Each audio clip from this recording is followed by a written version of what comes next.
Hello everyone, अपन बात कर रहे थे अपन टॉपिक लोरेंट्ज़ ट्रांसफॉर्मेशन इक्वेशन की, है ना। हाँ जी, उसके अंदर अपन यहाँ तक तो पहुँच गए थे कि एस के सापेक्ष एस डेस का क्या कर रहे थे अपन,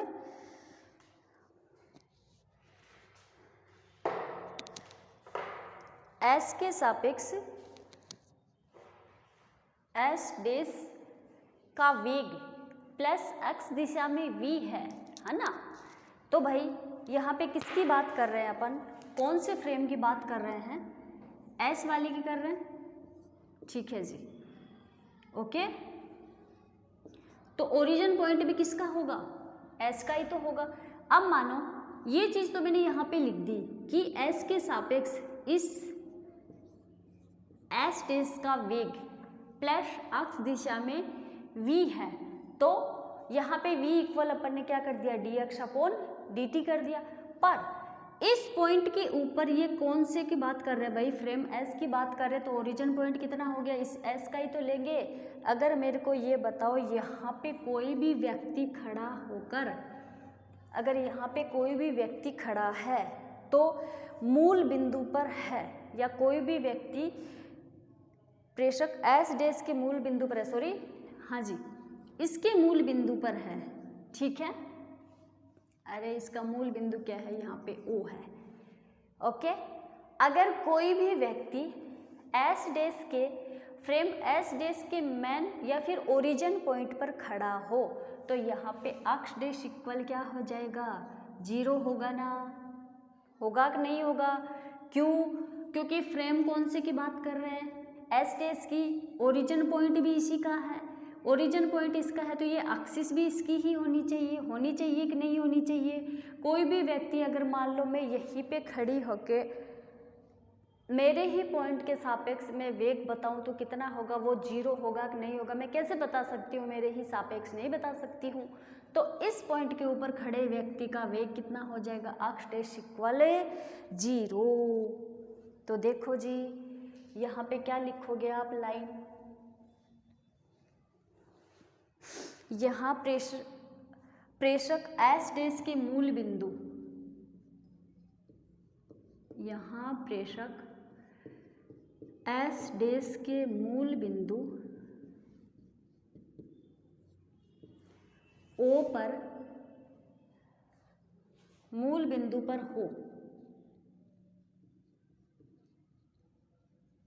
हो तो एक्स डेश इक्वल क्या होगा, 0 होगा।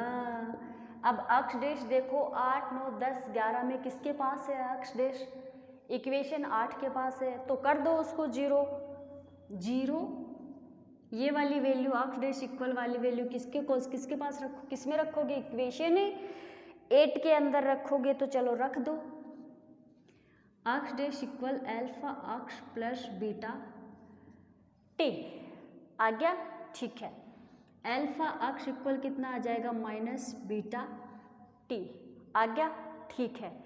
अक्ष टी इक्वल कितना आ जाएगा, alpha sorry minus beta upon alpha, हो गया, ठीक है। अब अपन क्या करेंगे, ये अक्ष टी निकाले, चाहे डी अक्ष अपॉन डी टी निकालो, वैल्यू तो दोनों की सेम ही आनी है, ध्यान से सुनना, आई रिपीट, चाहे तो आप अक्ष टी निकालो, चाहे आप डी अक्ष अपॉन डी टी निकालो, वैल्यू तो क्या आएगी, दोनों की सेम ही आनी है। तो क्या अपन इसको अक्ष अपॉन टी को v लिख सकते हैं, लिख सकते हैं, किस कंडीशन के अकॉर्डिंग, इक्वेशन 12 के अकॉर्डिंग लिख दो, तो फिर क्या हो जाएगा, v equal minus beta upon alpha आ गया, ठीक है जी। तो बीटा इक्वल कितना आ जाएगा अपने पास, माइनस अल्फा v, ठीक है। इसको इक्वेशन नंबर दे दो 30। थोड़ी सी अटपटी थ्योरी है, डेरिवेशन है, थोड़ा सा, बस कुछ नहीं है, थोड़ा सा ध्यान दे लेना आप लोग, ओके जी। हाँ, अब ये चीज़ मैंने कौन से पॉइंट पे निकाली, कौन से फ्रेम के सापेक्ष निकाली, एस के सापेक्ष एस डेस का वेग, ठीक है, इसके सापेक्ष निकाला, तो ये वाली इक्वेशन आई अपने पास। अब अगर अपन इसको उल्टा कर दें, कैसे, एस है वहाँ पे एस डेस लिख दे, एस डेस है वहाँ पे एस लिख दे, और जो प्लस एक्स है वो क्या हो जाएगी, माइनस में हो जाएगी। सारा इसका ऑपोजिट कर दो, लिख दो यूँ का यूँ ने। देखो एस डेस के सापेक्ष क्यों लिख रहे हैं ये, अभी तो एक फ्रेम के सापेक्ष ही तो निकला है। फ्रेम कितने थे अपने पास, 2 थे ना, ये तो अभी एस के सापेक्ष से निकला है, तो एस डेस के सापेक्ष भी तो निकालना पड़ेगा। तो अच्छा है दिमाग लगाने की बजाय कि इसके अंदर इसको ही सारा ऑपोजिट कर दो, इसको ही। तो सापेक्ष एस का वेग माइनस अक्ष दिशा में क्या हो जाएगा, माइनस वी होगा। क्या होगा, माइनस वी होगा। इसके लिए एक एग्जाम्पल बताती हूँ। जैसे कि आप कोई स्कूटर है या फिर कोई स्कूटी पे बैठे हो, मान लो आगे वाला चला रहा है, आप क्या कर लो, उल्टा मुंह करके बैठ जाओ पीछे की साइड, ठीक है। आप चलते जाओगे चलते जाओगे चलते जाओगे, आपको मान लो ये यहाँ पे दीवार है, ठीक है। अगर आप गाड़ी चलाने वाले का मुंह इधर है, आगे की साइड है, और आपका क्या है, उल्टा है, ठीक है, तो आप क्या करोगे, पीछे की साइड ही तो देखोगे। तो वो जो दीवार है, आप इधर चले जाओगे और वो दीवार आपसे दूरी दूरी दूरी बनाते हुए चलेगी, चलेगी कि नहीं चलेगी। अगर फिर मैं आपसे पूछूं कि बताओ उसका वेग कितना है उस दीवार का, तो आप क्या बोलोगे, माइनस वी बोलोगे। क्यों, क्योंकि वो आपसे दूर जा रही है, आप दोनों ऑपोजिट डायरेक्शन में आ गए, तो वहाँ पे माइनस वी होगा कि नहीं होगा। इसीलिए मैंने यहाँ पे क्या लिख दिया, माइनस वी। ओके, तो क्या हो जाएगा ये, देखो यहाँ पे डी अक्स से तो क्या हो जाएगा, d x dash upon d t equal minus v. Equation दे दो 14। क्लियर है जी यहाँ पे। अब क्या करेंगे, सेम यही कंडीशन इसके अंदर लगाते हैं। यहाँ पे जो पर्सन था वो कहाँ पे खड़ा था, एस डेस के मूल बिंदु पे। अब यहाँ पे जो पर्सन खड़ा होगा वो कहाँ पे होगा, एस के मूल बिंदु पे। तो यहाँ पे क्या जीरो हो जाएगा, अक्ष इक्वल जीरो होगा। यहाँ पे क्या था, अक्ष डेस, तो यहाँ पे क्या हो जाएगा, अक्ष इक्वल जीरो होगा।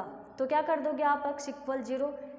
अक्ष देखो इन चारों इक्वेशंस में कहाँ कहाँ है अक्ष, भाई एक तो है मैडम 8 के अंदर, एक है कहाँ 11 के अंदर। तो ये जो अक्ष इक्वल जो जीरो वैल्यू है, ये इन इक्वेशंस के अंदर पुट कर दो, दोनों के अंदर। तो क्या आ जाएगा, अक्ष डैश इक्वल बीटा टी, इसको इक्वेशन नंबर दे दो 15, और टी डैश इक्वल कितना आ जाएगा, गामा टी, इसको इक्वेशन नंबर दे दो 16। क्लियर है भाई यहाँ तक, ठीक है। अब क्या कर देते हैं अपन, डिवाइड कर देते हैं इक्वेशन 15 एंड 16 को। देखो करते हैं, अक्ष dash upon T dash equal beta T upon gamma T, T से टी चला गया, क्या बचा आपने, अक्ष डैश। देखो जी, चूंकि अक्ष dash upon T dash equal क्या लिखते हो आप, माइनस वी। अरे भाई जब इसको वी लिखा है तो क्या इसको माइनस वी नहीं लिख सकते, लिख सकते हैं। तो इसकी जगह क्या पुट कर दो, minus v beta upon gamma, ठीक है। क्लियर है यहाँ तक। तो क्या हो जाएगा वो अपना, beta equal minus gamma v, ठीक है। निकल के आया कुछ रिजल्ट, बीटा इक्वल कितना आया, या फिर ऐसे लिख दो माइनस वी गामा। ओके जी, इसको इक्वेशन नंबर दे दो आप 17। ओके, अब क्या करोगे, इक्वेशन 13 के अंदर भी गामा है और इक्वेशन 17 के अंदर भी गामा है। ध्यान से देखो, इक्वेशन 13 के अंदर भी गामा है और इक्वेशन 17 के अंदर भी गामा है कि नहीं है। तो दोनों की कंपैरिजन कर दें, आ जाओ कर देते हैं। चलो जी,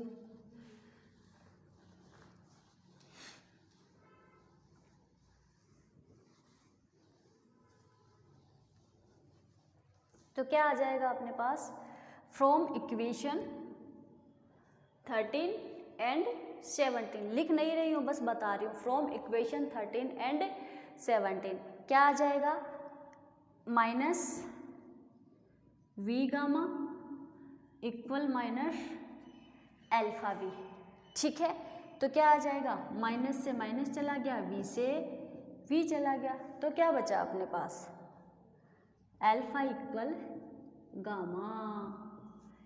ये लो जी, इसको इक्वेशन नंबर दे दो 18।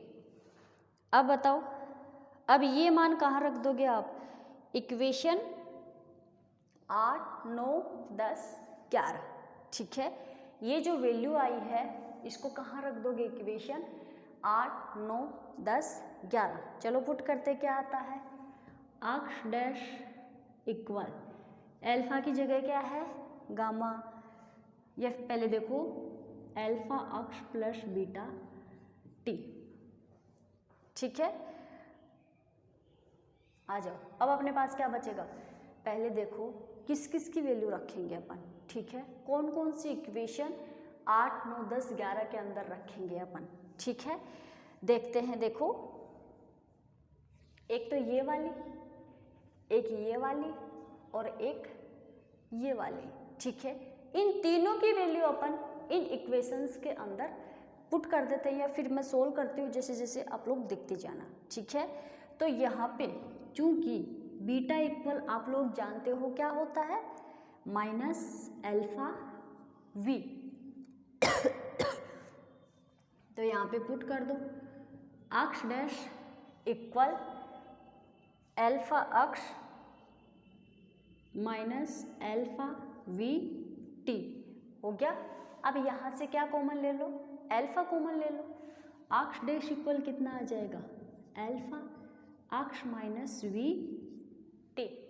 क्लियर है भाई, यहाँ तक हुआ। इसको इक्वेशन नंबर दे दो 19। ठीक है, अब अपन क्या करते हैं, ये इक्वेशन आ गई। मैंने क्या बोला था, वैल्यू किस किस के अंदर रखनी है, 8, 9, 10, 11 के अंदर। तो आप लोग जानते हो कि y डैश इक्वल कितना होता है, y, z डैश इक्वल कितना होता है, z। तो चलो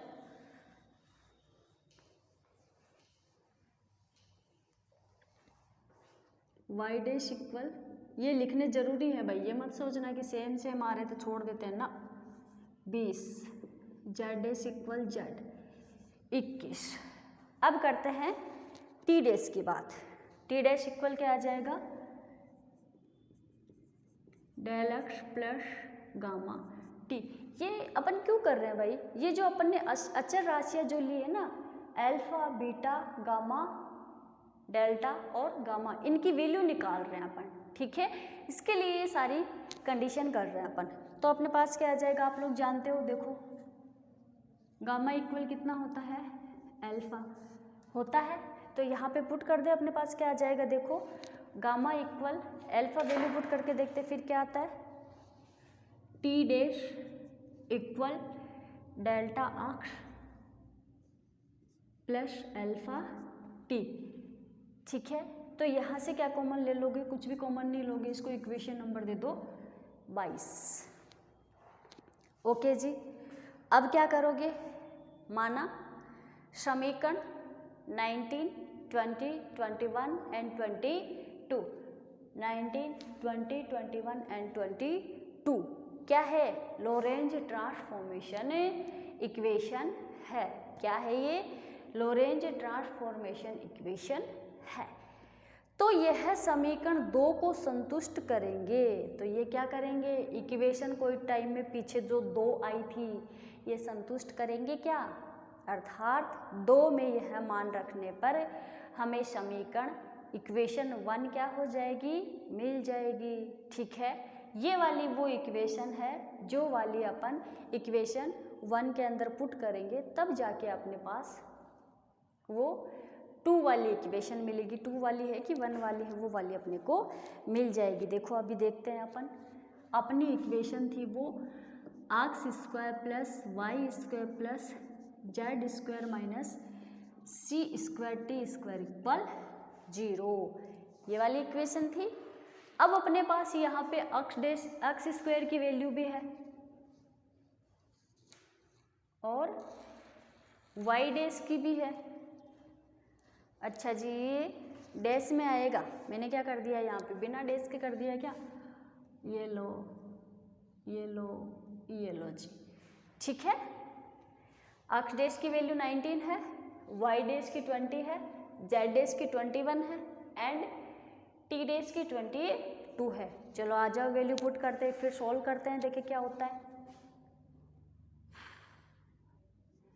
एल्फा स्क्वायर, स्क्वायर है भाई इसका, अक्ष माइनस वी टी का whole square, y dash equal जानते हो आप वाई स्क्वायर होता है, जेड डेश इक्वल जानते हो आप जेड स्क्वायर होता है, ठीक है। सी स्क्वायर, टी की वैल्यू ये है, del x plus alpha t का होल स्क्वायर। अब क्या करोगे, इसका होल स्क्वायर खोलोगे, किसके साथ मल्टीप्लाई करते हुए खोलोगे, एल्फा स्क्वायर के साथ मल्टीप्लाई करते हुए इसका होल स्क्वायर खोलते देखते फिर क्या आता है, alpha square x square plus alpha square v square t square minus 2 alpha square x v t, यही होगा क्या। अरे भाई यही होगा जी। चलो तो फिर y square plus z square minus, इसको भी खोल दो, सी स्क्वायर को अंदर मल्टीप्लाई करते हुए ओपन कर देते हैं, क्या होता है देखो, c square del square x square minus c square alpha square और t square minus 2 c square del square x square alpha square t square, ठीक है जी, यही होगा। अरे ये क्यों होगा रे, del x 2 c square del x alpha t equal 0। Clear है भाई यहाँ तक। अब क्या करते हैं देखो, सबसे पहले alpha square v square t square कौन सी टर्म में है देखो, इसके पास ये रही, इसके पास, ठीक है। तो इन दोनों में से सबसे पहले अपन कॉमन ले लेते, क्या कॉमन है इसके अंदर देखो, हाँ जी क्या कॉमन है अपने इसके अंदर, अच्छा जी पहले ये करो, देखो उसको छोड़ो, एक्स स्क्वायर देखो कि यहाँ से लेके यहाँ तक कौन सी टर्म में, ये रहा, एक इसके पास है और एक इसके पास है, तो यहाँ इन दोनों में से क्या कॉमन ले लो, एक्स स्क्वायर कॉमन ले लो, बचा क्या इसके अंदर, alpha square minus c square del square, c square minus, अच्छा जी इसके यहाँ से सॉरी एल्फा स्क्वायर माइनस ये कितना बचा, सी स्क्वायर डेल स्क्वायर। क्लियर है भाई यहाँ तक। चलो जी अब कौन सी टर्म है नेक्स्ट वाली, टी स्क्वायर की, तो देखो टी स्क्वायर किसके अंदर है, एक तो ये रहा, इसके अंदर भी नहीं है, एक ये रहा। चलो जी अब यहाँ से क्या कॉमन ले लोगे, अरे ये तो बाद में लोगे, साथ में वो भी तो है ना, हाँ जी क्या है, चलो पहले ये लिख लो आप लोग, तो y square plus z square. अब देखते हैं यहाँ और इन दोनों में टी स्क्वायर कॉमन ले लेते हैं, फिर अपने पास क्या बच जाएगा देखो,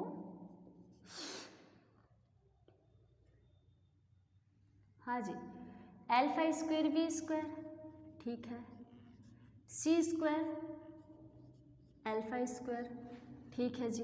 अब देखो ये क्या है, 2 alpha square x b t, और ये दो टर्म बच गई अपने पास, इनको अपन यू का यू लिख दें। चलो एल्फा स्क्वायर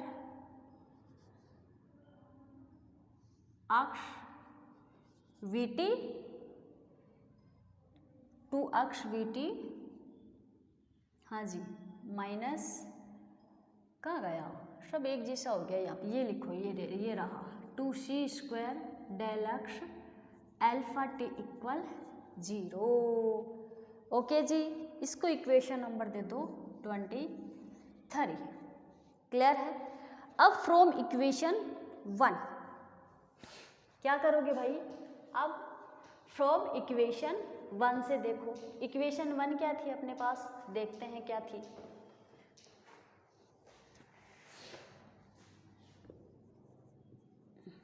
फ्रॉम इक्वेशन 1 यही थी, x square plus y square plus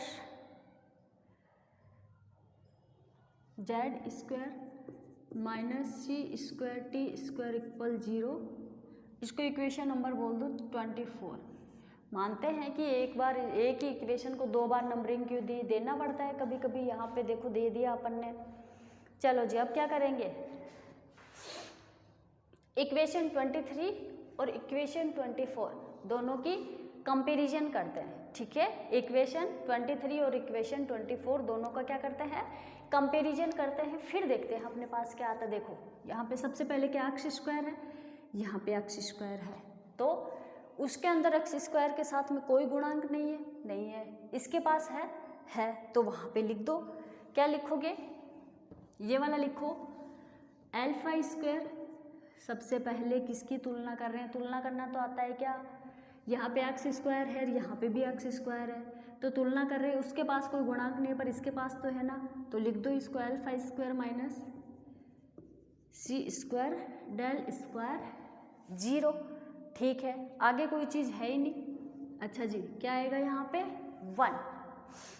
okay, इसको इक्वेशन दे दो 25। ओके, ठीक है जी। अब क्या कर दोगे,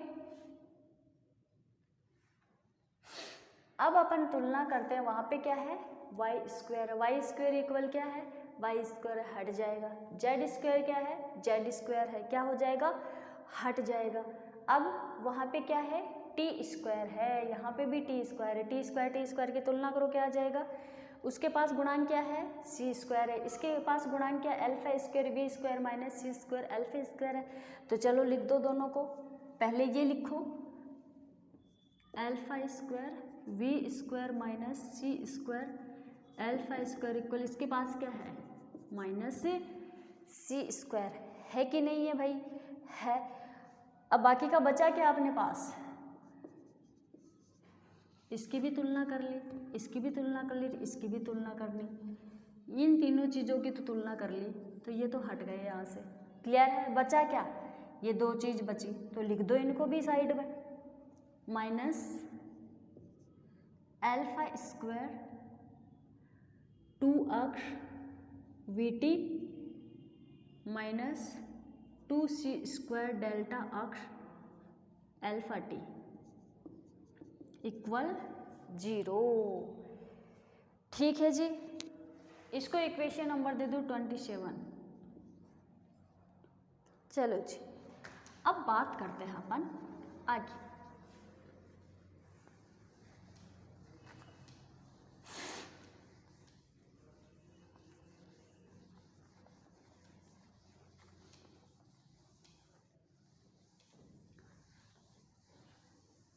आ जाओ जी, ठीक है, कर लिया यहाँ तक। फ्रॉम इक्वेशन 26, इस इक्वेशन से देखेंगे अपन कि क्या आता है क्या नहीं। फ्रॉम इक्वेशन 26, चलो जी लिख दो इसको, alpha square v square minus alpha square c square equal minus c square. ठीक है, तो कैसे लिखोगे, अल्फा स्क्वायर कॉमन ले लो, यहाँ से बचा क्या, v square minus c square equal minus c square बच गया। ठीक है, अब अल्फा स्क्वायर यहाँ से सी स्क्वायर बाहर निकाल लो तो क्या बच जाएगा, v square upon c square minus 1, यही बचेगा। ये फिर इसको ऐसे लिख दो आप लोग। हाँ जी, इसको थोड़ा चेंज करके लिखो। देखो यहाँ से अल्फा कॉमन ले लो, ठीक है। अब इसको कैसे लिखोगे, सी स्क्वायर को पहले लिखो माइनस वी स्क्वायर, अगर ऐसे लिखोगे तो माइनस आ जाएगा बाहर। ठीक है, ले लो, और ये माइनस का क्या हो जाएगा, सी स्क्वायर। अब माइनस अल्फा स्क्वायर, यहाँ से सी स्क्वायर बाहर ले लो, तो 1 minus v square c square equal minus c square, minus से माइनस सी स्क्वायर से सी स्क्वायर चला गया, तो अपने पास क्या बचा, alpha square equal 1/1 minus v square upon c square. बचा है कि नहीं बचा, ठीक है। तो अब इसको अपन ऐसे भी लिख सकते हैं, alpha equal 1/√1 minus v square c square. इसको इक्वेशन दे दो 29। क्लियर है भाई यहाँ तक? अच्छा जी, 27, 28 किसको दे दिया? ये 28 दो रहे इसको, ये लो जी। क्लियर है यहाँ पर? अब ये तो अपन ने किसकी वैल्यू निकाल ली? अल्फा की निकाल ली। अब अपन निकालते हैं इक्वेशन 27 से किसकी? देखते हैं फ्रॉम इक्वेशन 27।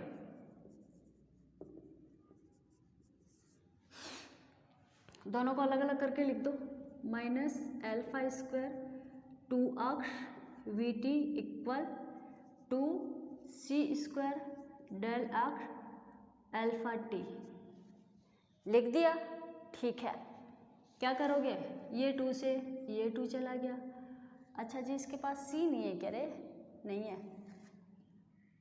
ये अक्ष से ये अक्ष चला गया, ये टी से ये टी चला गया। ठीक है, इस एक अल्फा से ये एक अल्फा चला गया, तो अपने पास बचा क्या? देखो, minus alpha v equal c del c square, यही बचा। ठीक है, तो यहाँ से डेल की वैल्यू निकाल लो। क्या आएगी? इसी की वैल्यू निकालनी है अपने को। Minus alpha v upon c square आ गया। इसको इक्वेशन दे दो 29। क्लियर है? अब अपन जानते हैं क्या? अक्ष डैश इक्वल अक्ष माइनस वी टी होता है कि नहीं होता है? इसके जस्ट पास क्या है? अल्फा है, जानते हो। तो अक्ष डैश इक्वल कितना आ जाएगा? अल्फा की वैल्यू आपके पास है, यहाँ पे पुट कर दें। ठीक है, तो x minus v t upon 1 minus v square upon c square कर दी। ठीक है, इसको इक्वेशन दे दो 30। क्लियर है? अब y डैश इक्वल आप लोग जानते हो क्या होता है? y होता है, इसको इक्वेशन दे दो 31। z डैश इक्वल जानते हो आप, z होता है, इसको दे दो 32। और t डैश इक्वल आप लोग कितना लिखोगे? t डैश की इक्वेशन क्या होती है? यही लिखी थी आपने स्टार्टिंग में, del x plus alpha t लिखी थी। डेल की वैल्यू भी आपके पास है और अल्फा की वैल्यू भी आपके पास है, दोनों में पुट कर दो। देखते हैं फिर क्या आता। बस यही अपने को निकालना था।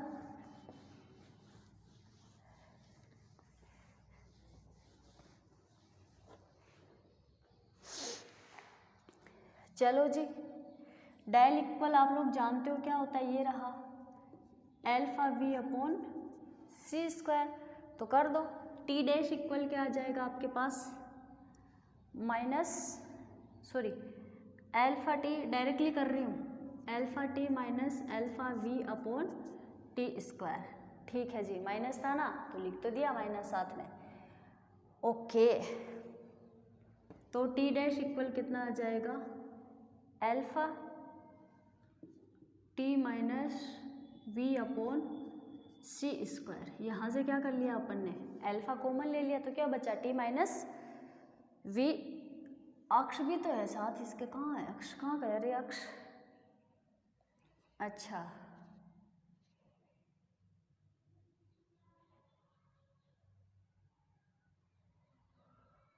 ठीक है ठीक है ठीक है ठीक है ठीक है। क्या लिख दिया अपन ने यहाँ पे? अल्फा इक्वल डेल्टा अक्ष। सुनो रे एक बार, रुको। हाँ जी, क्या लिखोगे आप लोग? टी डैश इक्वल जानते हो डेल अक्ष प्लस अल्फा टी होती है, और डेल की वैल्यू आपको पता है क्या होता है? Alpha v upon c square minus की होती है।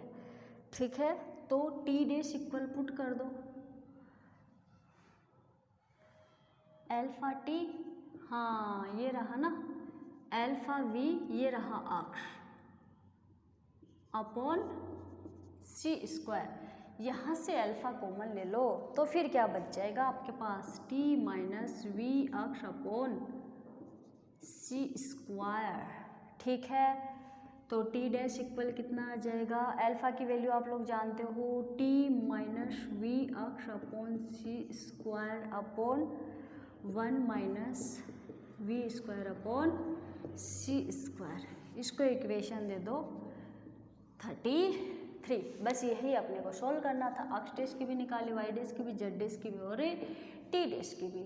क्लियर है जी यहाँ तक सबको? किसी को कोई दिक्कत हो तो? Equation 30, 31, 32, 33 is called Lorentz transformation equation. Clear है भाई यहाँ तक सबको? किसी को कोई दिक्कत आए तो पूछ सकते हो आप। ओके जी, आज के लिए इतना ही।